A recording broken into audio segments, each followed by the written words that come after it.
Velocity and acceleration. So velocity is defined as the rate of change in displacement, while acceleration is defined as the rate of change in velocity. Now these are both vector quantities, which means that they both carry a magnitude and a direction. So let's start with velocity. The symbol of velocity is simply a v with an arrow on top because it is a vector quantity. And the formula is displacement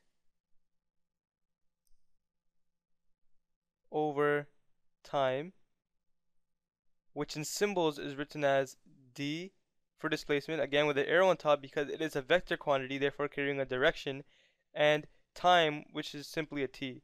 And the units for velocity is meters per second.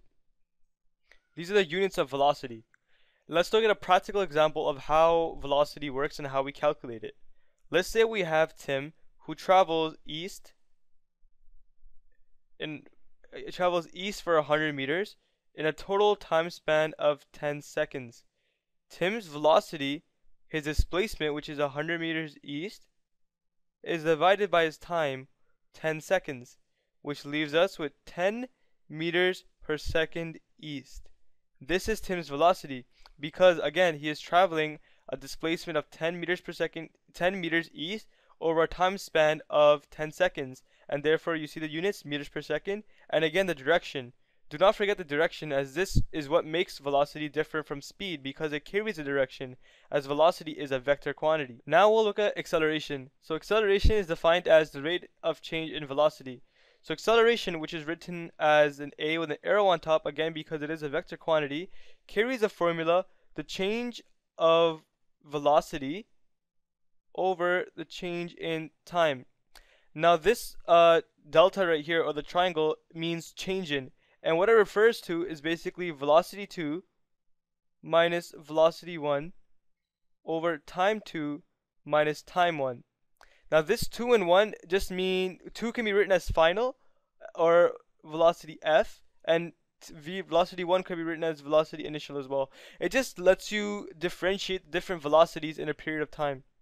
And the actual units for velocity is meters per second squared. Now a question usually arises that why is this squared? Now let's look at why it's actually squared. So we know velocity, the units for velocity is meters per second, and the units for time is second. So this is how this formula is looking in terms of its units. So we know that meters per second over second can also be written as meters per second times 1 over second, because this is exactly the same thing. And now when we actually carry out this operation, it turns out to be meters per second squared because you're timesing seconds by seconds, which makes it squared. So this is why it's meters per second squared. Let's look at a practical example of acceleration in action. So we have the question that Tim accelerates from 15 meters per second west to 25 meters per second west in 15 seconds. What is the acceleration? So from the question itself, we know that this is one-dimensional acceleration because the direction is not changing. Tim is still traveling west. So let's make a simple diagram of what's actually happening. Let's say these two are intervals. So from this interval, Tim starts his acceleration. So this will be 1 second, and this will be 15 seconds. So this right here is happening at an interval of 15 seconds. So we know Tim initially started at 15 meters per second at the 1 second interval, or rather the 0 interval, because this would be from 0 to 15, sorry about that. And then he accelerated all the way to 25 meters per second in an interval of 15 seconds. So the given information we have is that velocity initial was 15 meters per second. Velocity final, or velocity 2, sorry, arrows, is 25 meters per second, and they are both in the west direction. And a change in time is 15 seconds because it went from 15, or t2 final minus t1, which is 0, giving us 15 seconds. This is why it's 15 seconds. So let's figure out his acceleration.